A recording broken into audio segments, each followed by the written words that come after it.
And welcome to a new episode of Dynasty Mind. I have a returning guest. We're going to dig into the mind of the gridiron scholar, the one who last time talked, we dig into his process, and now we're going to dig into his product. He is the writer for Football Diehards. You know him from Fantrax. You've seen his videos with Andy Singleton on the Fantrax. He's all over YouTube and all over Twitter. Welcome, John. Hey, Chris, it's great to join you again. I really appreciate you letting me come on and talk. I love this time of the year. I know it's baseball season. When I was a little kid, it was baseball at this time, but now it's football, 12 months a year. It's draft month, so I'm pumped to talk. Awesome. Yes, people may still consider baseball America's favorite pastime, but we all know football is the year-round, all-time great sport. And we would like nothing more than to prepare for ourselves for the 2018 fantasy season. So, John, welcome back. We're talking draft. We are, I think, 13 days away. That's less than 2 weeks from the excitement of the draft night. What are some of your stories that you can tell us about the draft? So you're going to laugh here. I have books I've been collecting. These are some of the first draft books that I got in 2000. Actually, whoa, these I even have earlier than this. This is 2000, 2001. I have every draft book by Joel Bushbaum, and I have everyone going back all the way from 1994. I keep them on my bookshelf behind me here. Here's last season's one, and it is a little disappointing. They finally canceled it. It's not available this year, so I don't know what I'm going to do. I guess I'm just going to have to read my own or other people's out there. But, I've been doing this for years now, reading. I remember I feel like a caveman when it was very hard. You couldn't watch film of players.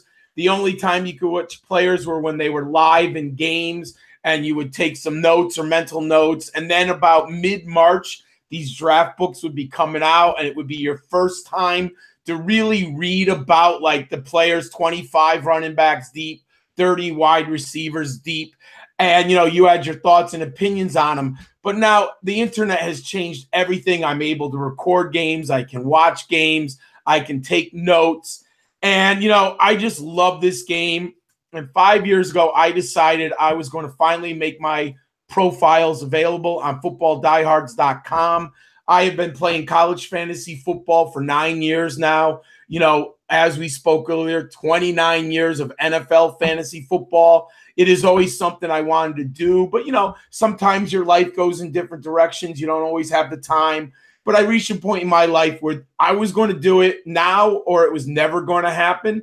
So I was lucky enough to work with Emil Cadillac and Bob Harris, and they were kind enough to put my profiles up online 5 years ago. They just published my 5th year profiles, which are free on footballdiehards.com. And this is my first year I'm working with Andy Singleton and Fantrax doing video. We've done 46 player profiles. We started around Thanksgiving weekend, believe it or not. Our first show was the 3 quarterbacks, Lamar Jackson, Baker Mayfield, and oh my God, why am I going? Mason Rudolph.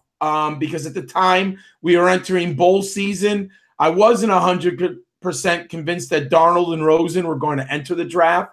So what we wanted to do is wait until we had confirmation, and we've been hitting it hard ever since. And now I'm here with you, and I hope people like what we're doing. Please go read it. Please go see it. Follow me on Twitter and tell me what you think.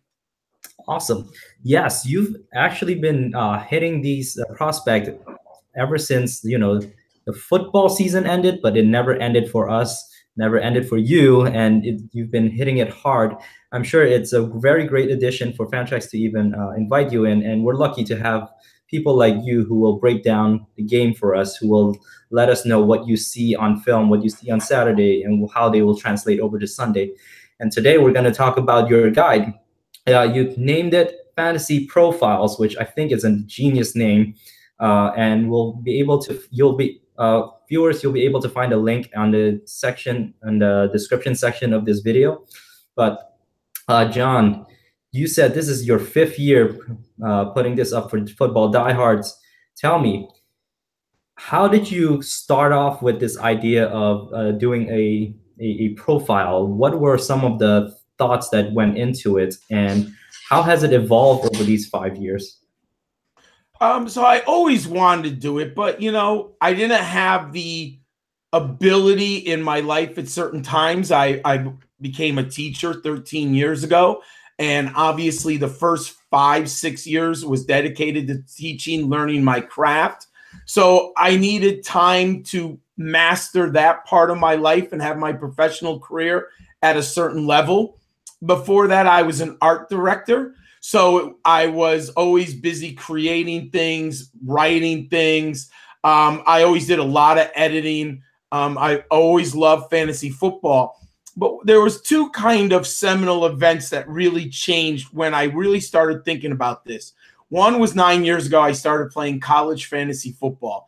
And when I started playing it, I realized there wasn't a lot of information out there for people. There was one great guy, Todd DeVries, and he did the College Football Geek, and I used to follow him and look at his rankings and everything.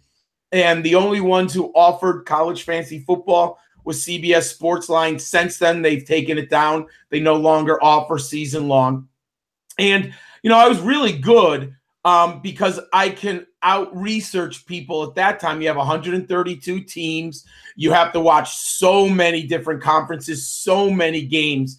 And I started to really say, look, if I'm watching this much college football, I have this many opinions on players. What if I decide to rank NFL prospects? So what I did, believe it or not, clandestinely for 2 years, I just did my own rankings. I posted them on my Facebook site just for my local friends. Now, everyone knew I was a football addict. Everyone knew that I was hardcore. But I wanted to see and be able to look back. Was I any good? Did I have any ability to analyze players and really be able to say, hey, this is what I believe, and they actually had success at the next level. So, and because I'm kind of conservative, I don't like to get into anything that I'm not good at. I wanted to take it for 2 years to see how I did. At the end of those 2 years, I really felt comfortable. And one of the key players was LaShawn McCoy. I had him in my college fantasy football team. I have season tickets to UConn. I watched a ton of Northeast football, watched a ton of Pitt football back then, saw a lot of Deion Lewis back then, a ton of Larry Fitzgerald. Obviously I saw other players, but because I'm in the Northeast. And I said, why am I so much higher on these players than others? Now, I've had plenty of misses. In no way do I want anyone to think that I've gotten every player I've analyzed right. But those were kind of seminal players that I remember that I was very high on. And I said, look, I can do this. I watch enough film. I have the passion. I know what I'm looking for. And ironically, I grade intellectual, creative, and knowledge of students constantly. And there's really not a big difference in grading an essay from a student and looking at film and grading a player on their skill set. And there's a lot of parallel ideas and synthesis that I'm looking for in these players. And I said, hey, let me finally do it. So I talked to Emil of Football Diehards. He said he would love to put up my profiles for the first time 5 years ago. So that was a great opportunity. And then what I decided 4 years ago was I was going to actually put up my college game day program where I ranked the top 15 the top 12 quarterbacks, top 15 running backs, top 15 wide receivers, top 6 tight ends available in college fantasy football drafts. And once I did that, then it was just a natural transition because I've already started to look at, categorize the college players for college fantasy football. Now, obviously, there's a difference between college statistics and skill set and what you're going to do in the NFL. But one of the other players that really propelled me into thinking how I can do this was Robert Griffin. And I remember I had a really good friend. Him and I used to go to the coffee shop. He's as diehard as I am. Now, he's not someone, he's just a fan and a fantasy football fanatic like myself. He's not even on Twitter. But the year that RG3 was coming out, him and I would talk. He's a big Cowboy fan.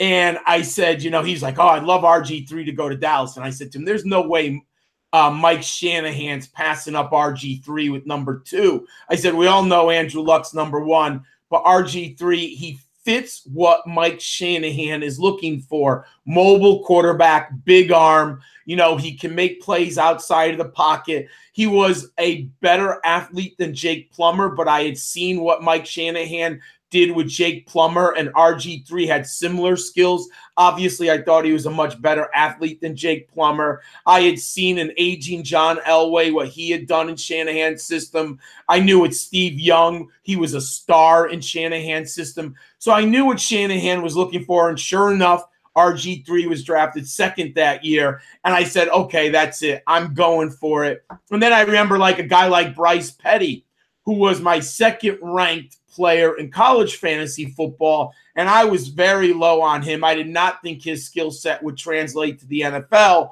And I said, you got to separate NFL prospects from college prospects. So it really is the best thing. I mean, the best advice that I can have. And obviously people do it other ways, and I'm a big believer in different perspectives and that there's more than one way to success in life. But to me, the biggest advantage of becoming an NFL analyst was playing college fantasy football. While I had spent years watching college football, I mean, I go back to, the late 1970s with Michigan. I saw all the great Miami teams of the 80s. I remember when Nebraska and Oklahoma still were running the wishbone. So, I mean, I have lots of college football in my background. But really, when I started playing college fantasy football, it forced me to stay up until 2 in the morning watching the West Coast games. I just opened my eyes to more players, more systems, and it just made me a better analyst. Oh, that's fantastic. So, and although throughout the years, starting with your college experience and, trusting yourself, we're not talking about things that people can just say, give an opinion, but you actually have a system that you tested it out. You wanted to make sure that this is not just something that anyone could do, but you did it in a way that it proven to have success later on.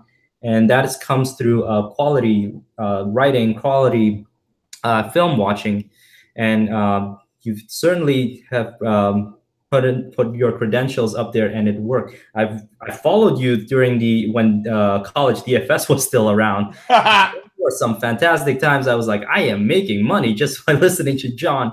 So yes, I can really trust your eyes when it comes to college fantasy. And hopefully I'll be able to invite our friends from in this league to come on to talk about and get people to start playing college. But your work is influenced by some of the time you spend being not just a college football fan, but also understanding the fantasy aspect, understanding what translate and what traits are important to watch.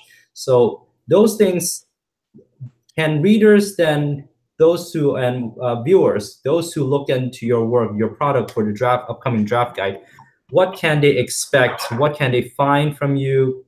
What are some of the contents that they can expect? What are some of the things you want to highlight in your draft preparation?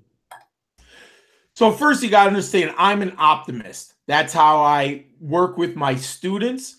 I try to find out how my students can succeed in the classroom.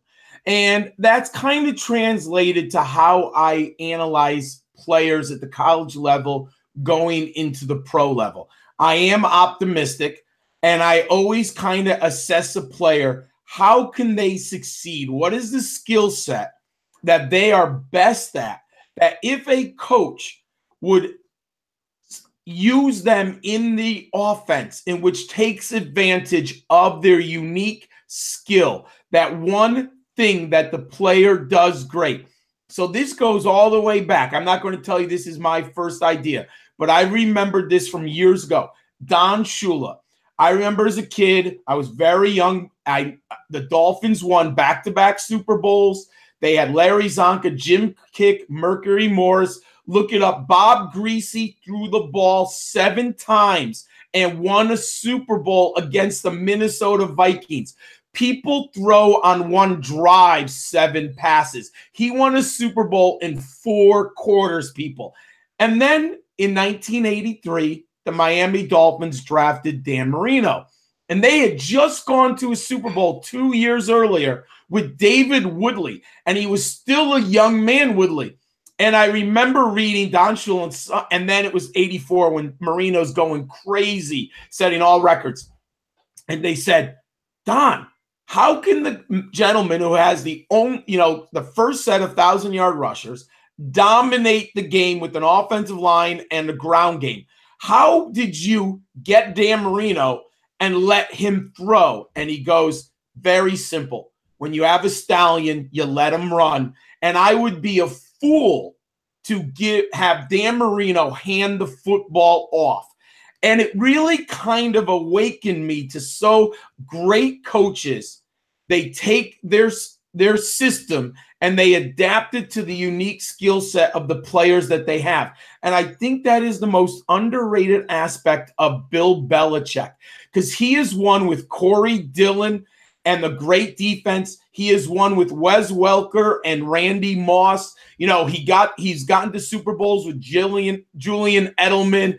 I mean, but the core is obviously Tom Brady and Belichick. There's no denying that. And he's gotten Rob Gronkowski, and he uses different personnel. He finds what they win, how they excel, and he allows his players to excel in those situations. I do not think James White would be a great back in Cleveland. He is a great back because Josh McDaniels, Bill Belichick, and Tom Brady know how to use his exceptional skill set in the open field and get him the football. There are so many coaches who I still see who try to jam a player into their system. What you need to do is you find how the player excels and design plays to allow that player to excel. The Oakland Raiders did not have the system to allow Randy Moss to excel. The Minnesota Vikings used them that way with Dennis Green, and obviously Bill Belichick and Tom Brady used Randy Moss's unique skill set and allowed him to excel. So when you look at my profiles, the one thing, I'm definitely an optimist, and I'm going to try to tell you this is the skills that this young man has at the college level, where I believe if a coach uses him correctly, they can excel in the NFL. As an example, Royce Freeman. He is going to be dependent on a landing spot. But if a coach drafts Royce Freeman and they put him in a zone blocking scheme where he can use his vision, he can be a very good NFL player. But if you want him to be a gap player who hits the hole and uses his strength, he might not succeed in the NFL. He needs to use his vision. He needs to take advantage of his athletic ability one-on-one and explode down the field. But it depends on how a coach sees him, if he sees what I see on film, and how he's going to use him at the NFL level. So my profiles are about what the player does exceptionally well. And obviously, I'm a productivity guy. Now, I'm not foolish. There are lots of great NFL players who did not have highly productive college careers. But if he's won awards, accolades, if he's set all-time marks, I'm going to tell you that. Obviously, I'm going to show you where their major weakness is, and then you decide for yourself what I want every reader to do. Ultimately, it is about how you rank the players, not how I rank the players.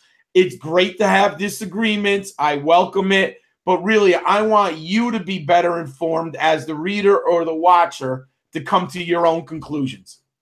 Awesome. And that is a fantastic way of putting it, because right now we don't have, we're missing a piece of the puzzle, and that's their landing spot. There's fit. Which coaches work well with developing players, which coaches know to take the most out of players instead of trying to jam the player into their system. So from what I'm hearing is your content is showing you the potential. If they can reach their potential, this is the type of uh, planning, this is the kind of scheme, this is the kind of coaching that they need.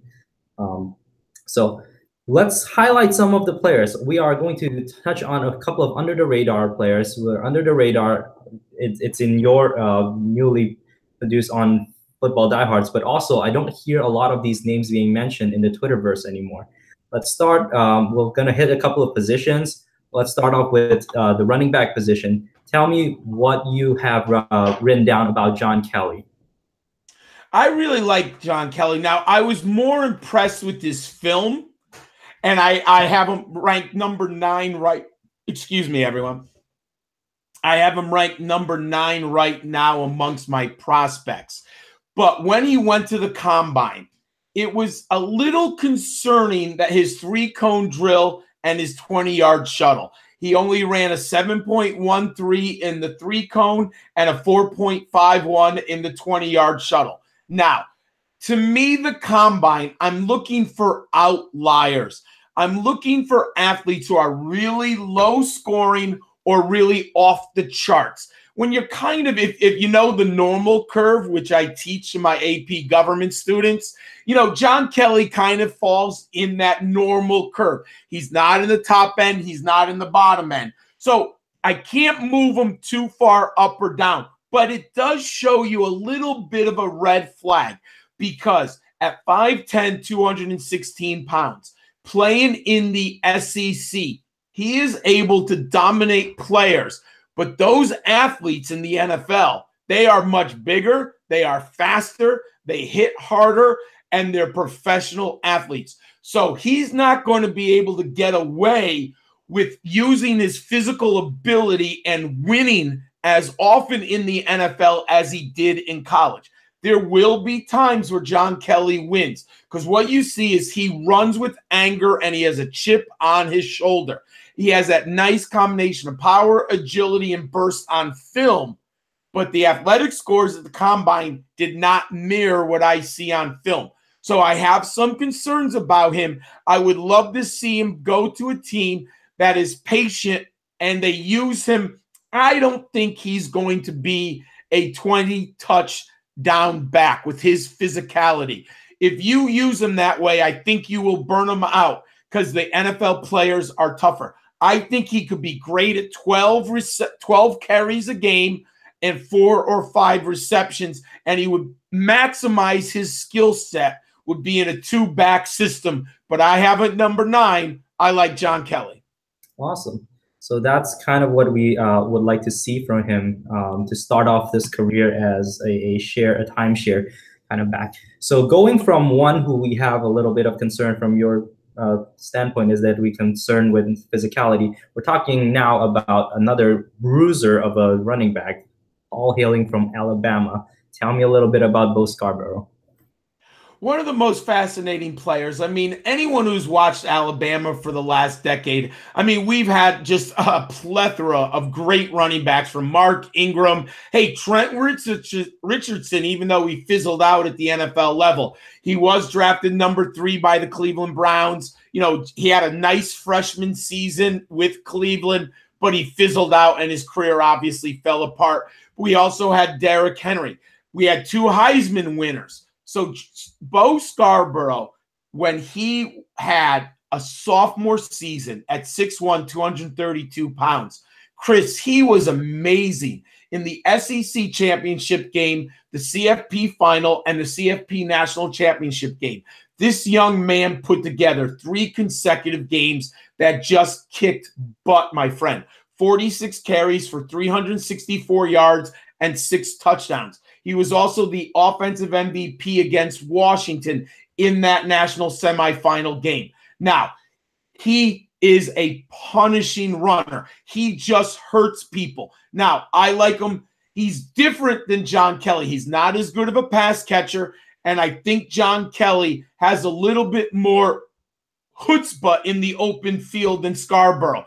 But if you give Bo Scarborough a lane, and you allowed him to get some steam behind him, he is a nasty player. There are not going to be a lot of secondary members or maybe smaller linebackers who are going to like to confront this man because he can be dangerous. What really surprised me at the combine was his broad jump and his vertical jump. Those show a lot of explosion in the legs. So we do know he's athletic. I have him at number 12 on my board. I don't think he's special, but I do think he has a role in the NFL. If he reaches his potential, I think he could be LeGarrette Blount with the right team, with the right coaching, and he could really wear people down. I do think he needs to be in the I formation.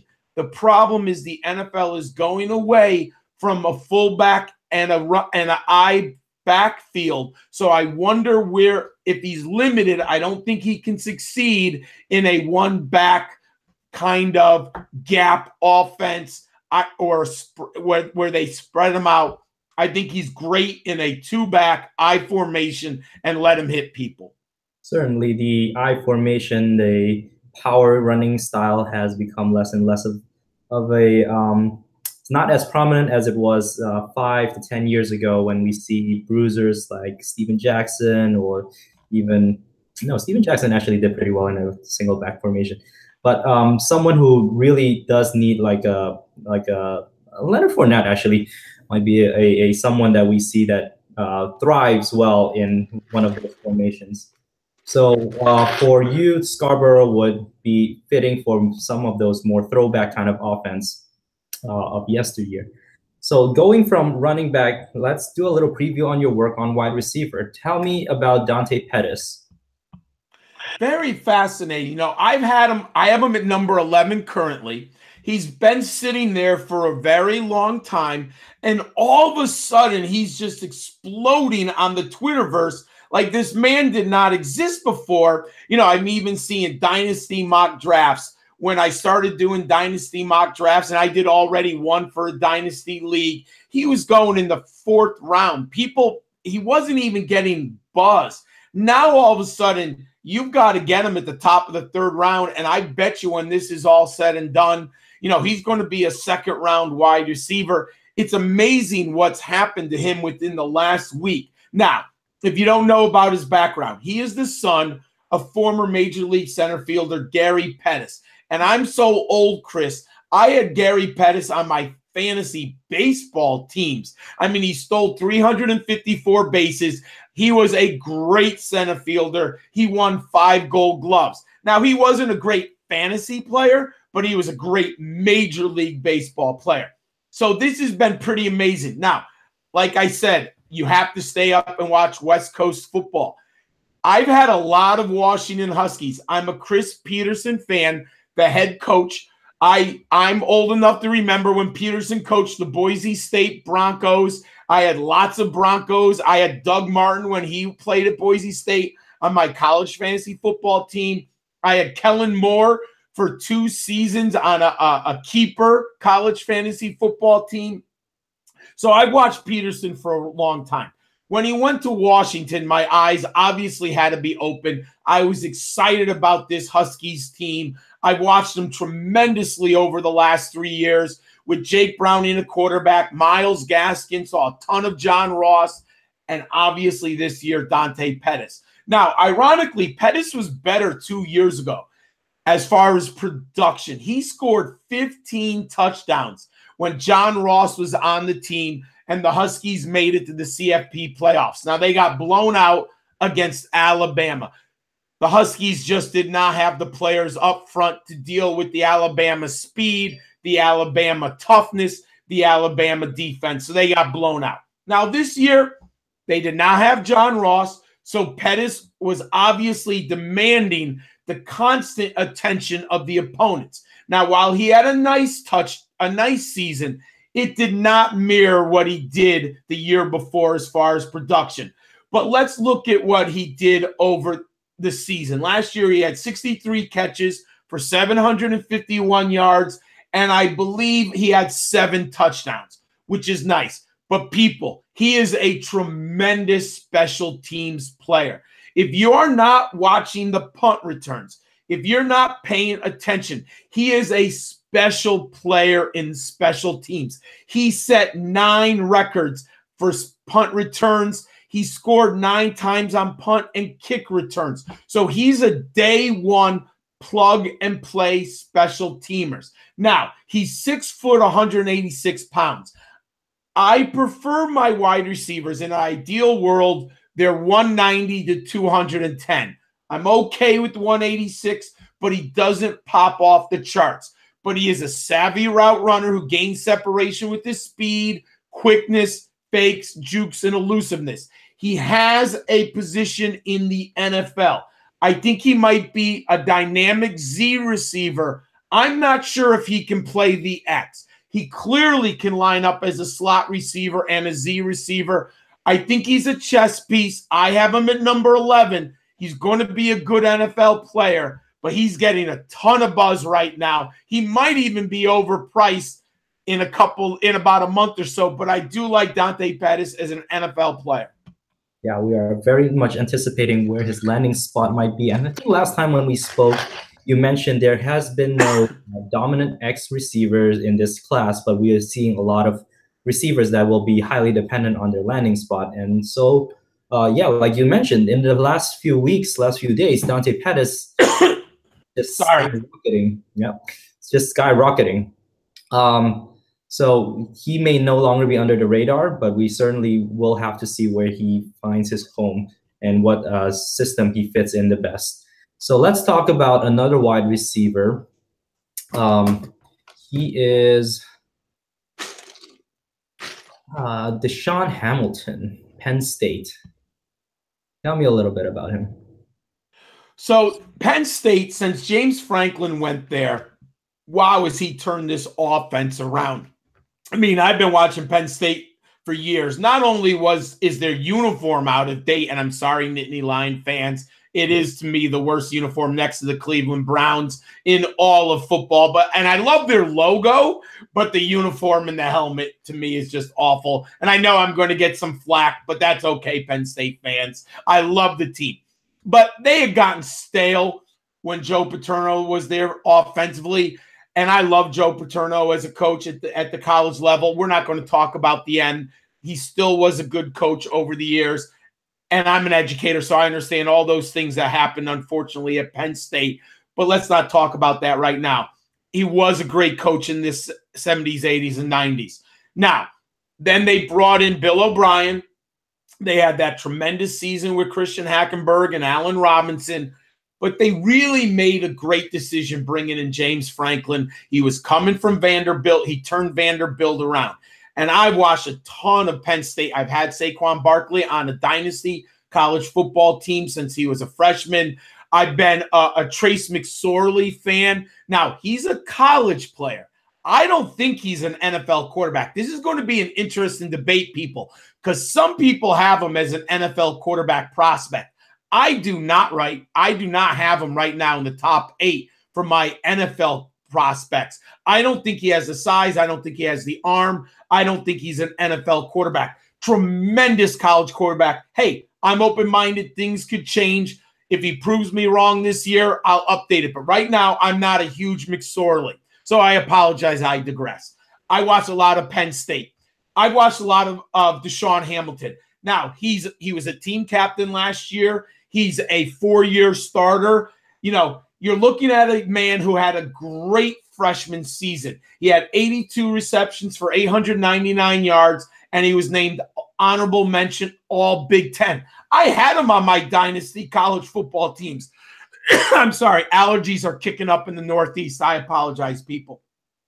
So I had him, and he was a major disappointment his sophomore and junior season, but he finally bounced back last year, earned second team All Big Ten with 53 catches for 857 yards and 9 touchdowns.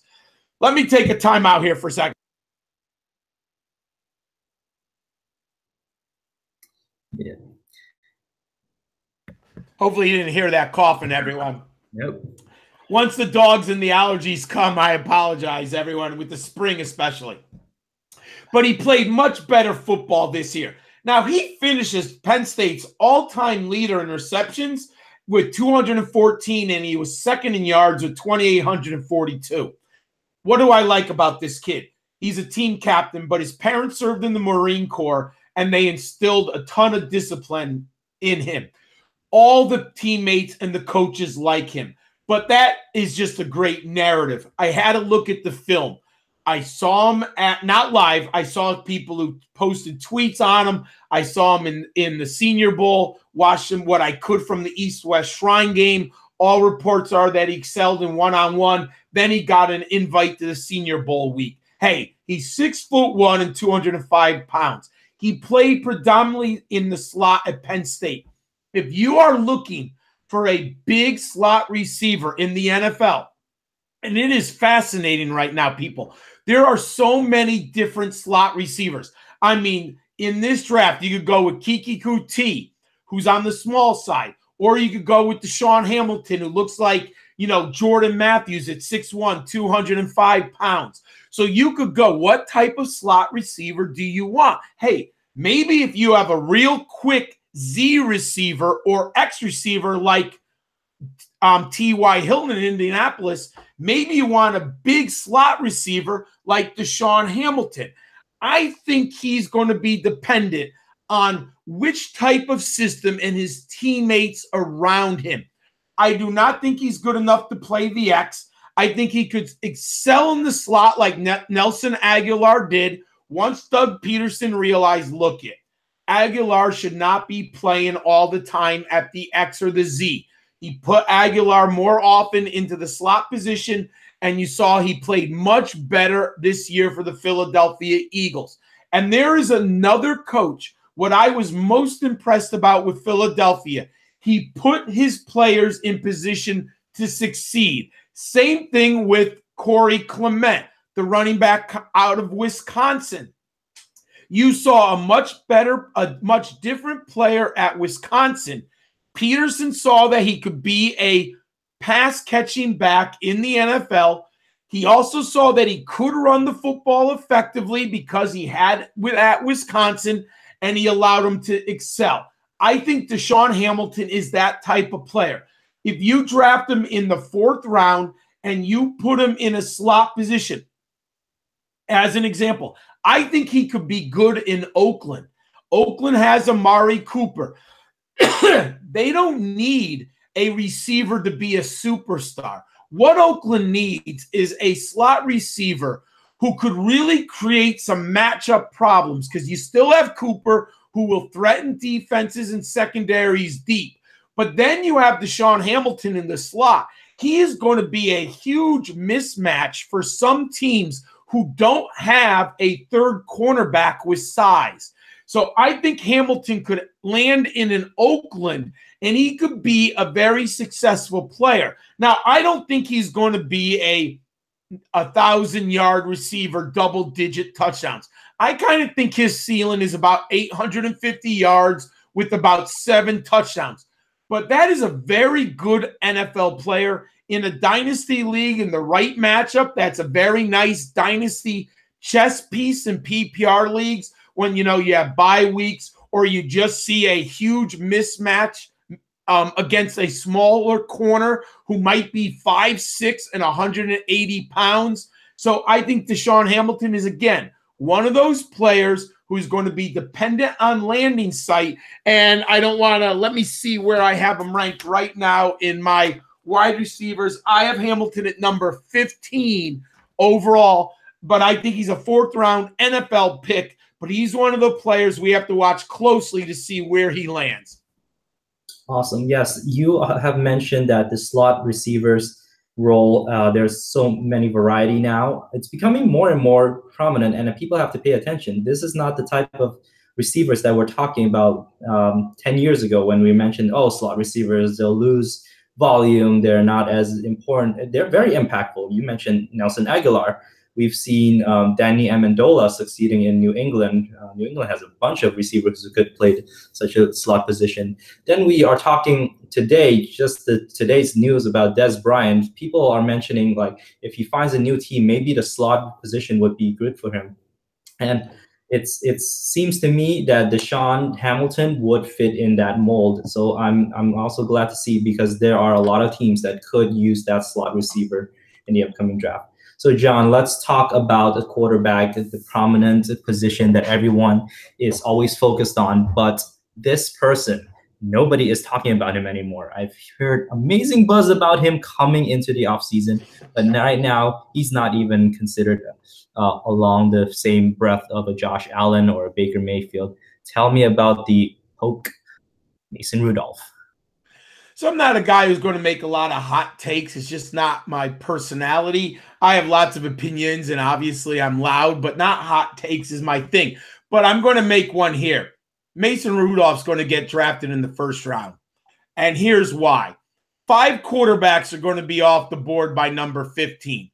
I believe there's going to be 4 quarterbacks in the top 10 picks. And if the Arizona Cardinals or the New England Patriots, they're going to pop up early by the time, if it's either Josh Allen or Lamar Jackson falls outside the top 10. It's interesting. Some teams, who is going to drop out of those 2? One of them is going to be available outside the top 10. There are going to be teams who want him. But I believe that Mason Rudolph at the end is going to be grabbed by a team that cannot get one of the top 5. And you're looking at either the Philadelphia Eagles. They're sitting there at number 32. Look at their roster, people. They don't have a lot of holes on that roster. They also don't have any second-round picks. They need draft capital. I'm going to tell you right now, someone is maybe the San Diego Chargers, maybe the Pittsburgh Steelers, maybe they go for their defensive player, maybe they go for their running back, or maybe they take Mason Rudolph at the end of the first round.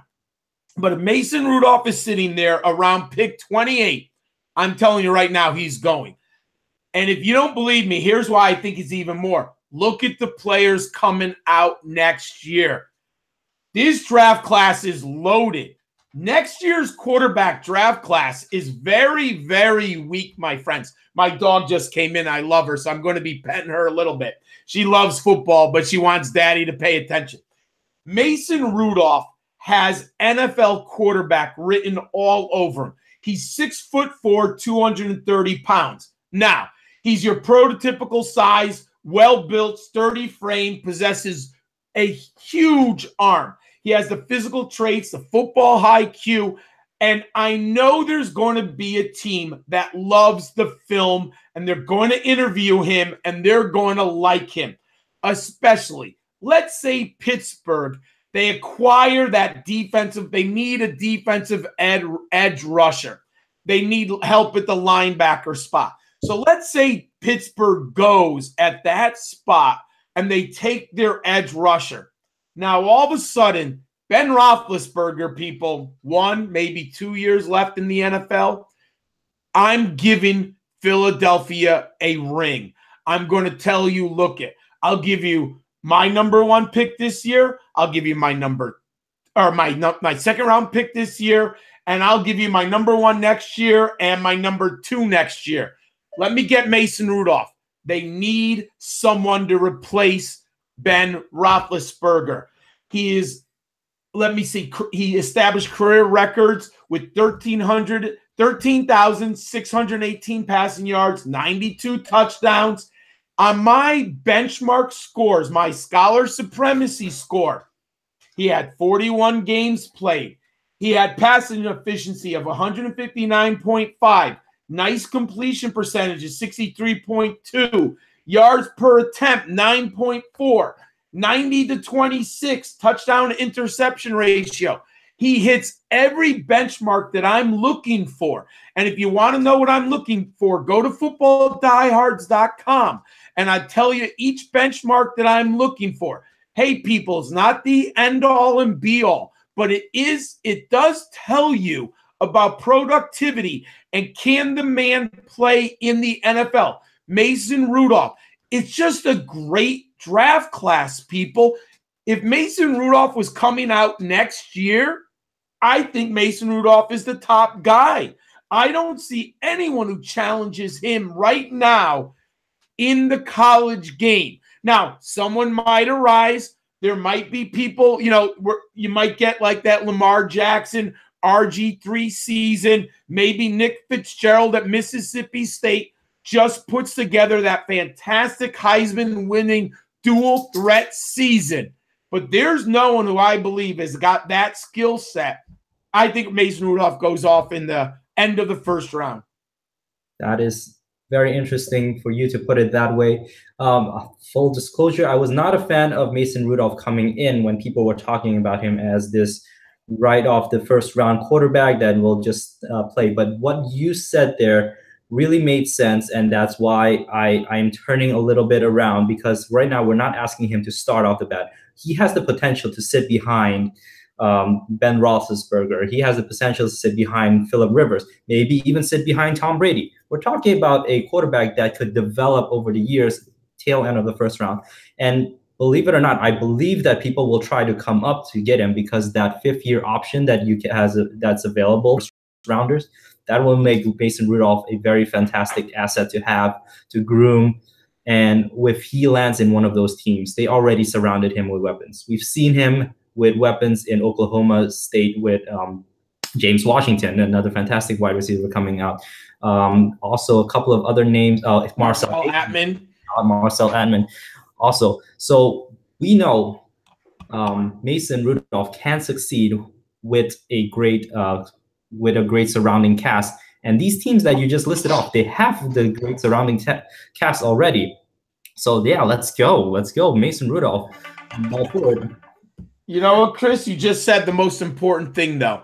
That fifth-year option for the first-round draft picks at the quarterback position give an NFL franchise so much more security, and they can get a starting quarterback. If you really understand, look at what the Seahawks have done with Russell Wilson and how the Dallas Cowboys, when you get Dak Prescott and Russell Wilson and you get them on those rookie contracts, that enables you to work that salary cap and put some chess pieces around them.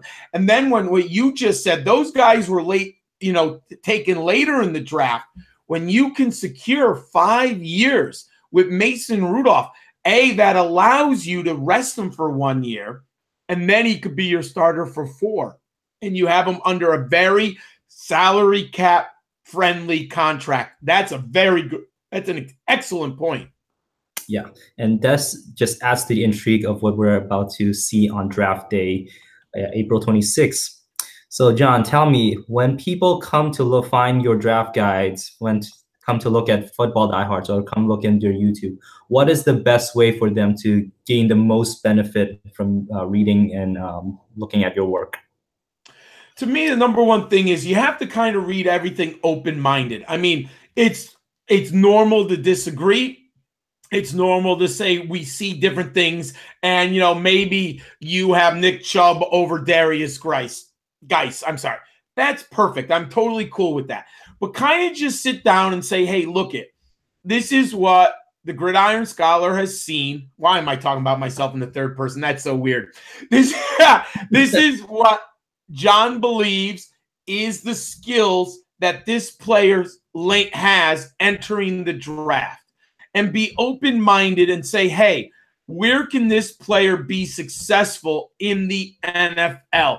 And make your own rankings. I mean, that's what makes this fun. I mean, this whole industry, what I've loved about it for 29 years, and what I love about Twitter and the internet. Chris, if it was 20 years ago, you and I would never have met. Now we have the opportunity to meet. We have the opportunity to chat. People can watch us chatting on a YouTube channel. What an amazing thing. I still have fun with it. Of course I want to win. How could I not want to win? But in the bigger picture, I want to have fun. Yes, I want the trophy at the end. But you know what? I love watching football at the end of the day. I love grading players. I love watching where they go in the draft. I love watching teams build. I mean, when Seattle was building that talent with Pete Carroll and that defense 6 years ago, what Jacksonville had been doing before they had to get rid of Gus Bradley. I like the man, but he just wasn't a great head coach. But when you watch the draft and how these teams are acquiring quality athletes and you see the team build, you're just waiting for it to happen. I mean, I still just love that feeling. And then we get to do that on our fantasy teams that, hey, I get to build a team and I hope it wins, but sometimes it doesn't. And we've all had to make those hard dynasty decisions. Do I try to win this year or do I build for next season? I love that philosophical argument. You know, the Steelers, the Giants, and the Chargers all have those arguments right now. They have veteran quarterbacks who have been great. They are all discussing in their organizations. Do we make one last push with Rivers, Roethlisberger, and Manning? Or do we have to look 3 years down the road? Do we have to get other players on defense? Do we have to get players on the offensive line? Do we have to get skill position playmakers? I mean, those are the great questions. We get to see what every team thinks, what they value. We get to watch that. I mean, I just was invited. I was lucky enough. Someone asked me to inherit a dynasty team. I looked at the roster. I said, oh my God, it's not great. But you know what? I got Odell Beckham on it. I'm pretty happy with that. The running backs aren't great, but you know what I got, Chris? I inherited second to last place team. I have the second pick in the draft. I'm going to get Barkley or Geis in a dynasty league. You know what? I'm inheriting it. A friend asked me on Twitter of all places. I never would have met him. And you know what? I'm willing to build from the ground up. And that's what makes it fun. Yes, I want to win. But, you know, I'm looking at a 2-year window. Hey, as long as they'll have me on it, I'll play. I would like to make the playoffs in 2 years. That's what makes this so much fun. Awesome. I think you put it in such a fantastic way of how to view the bigger picture. It's having fun. Winning is fun for some too. And if we can do both, I'm sure they'll be able to do it by going and reading of your guide. John, your guide is already up on Football Die Hard. You have a lot of profiles, fantasy profiles on Fantrax YouTube. I will be posting those in the description section of this video for people to find it. And it floored me to find out that these things can be had for free, absolutely no cost. And we are very grateful to have you on as your scholarly mind to help us guide us through this tumultuous season. John, tell us, will you be doing a update on these profiles after the draft? Absolutely. If you go to footballdiehards.com, I rank all of the players post-draft. I'll give you detailed information of the top 15 dynasty prospects based on their landing spot. But I do go 50 deep on my rankings. So if you need a tight end on this team that I acquired, I need a tight end. So I'm actually looking like in the 3rd round, if a Dallas Goedert or Hayden Hurst is sitting there, am I going to grab a tight end at the top of the 3rd round? And hey, if one of my opponents is watching this, then they might take them at the end of the 2nd round. But this is for the listeners. I'm always doing this for the listeners. I want you guys to win. Yes, I want to win, but I also want to be honest with everyone what I'm looking at. I also need a quarterback. This team, believe it or not, Chris, I inherited a team with my best quarterback is Andy Dalton. The second player on it was Carson Palmer. So you know what my roster looks like. I need a tight end. I need a quarterback. So, but you know what? That's what makes it fun. So I got a lot of options. I'm going to love this dynasty draft. You know what? I like working from the bottom. I remember Bill Parcells. They said, you know, why are you moving around so much, Bill? You know, he went from the Giants. He went to the Patriots, the Jets, ended up at Dallas. And one of the things he said was, I love to build teams. You know what? I love to build dynasty teams. I'll inherit the worst team. Let me see what I can do with it. I'll keep plugging away until I win. Awesome. And that, my friend, that is how we dynasty. Thank you so much, John, for joining me. I hope to see you soon. Maybe looking to somewhere talking about college football in our next show. You can tell people where they can find you, and I'll sign this off. Go to Twitter, GridironSkull91. Give me a follow. I post so many links. I tell you about so many prospects, All of my files are on there to the football diehards, as well as Fantrax, YouTube. The profiles are free. Please, people, take a look at them. Tell us what you think. Andy and myself, tell me what I think. And I just love Dynasty. Let's keep talking, everyone. Awesome. Thank you so much. And guys, you can find me at FF Dynasty 101. This is a feature of the FakePigSkin.com. And this is another episode of the Dynasty Mind.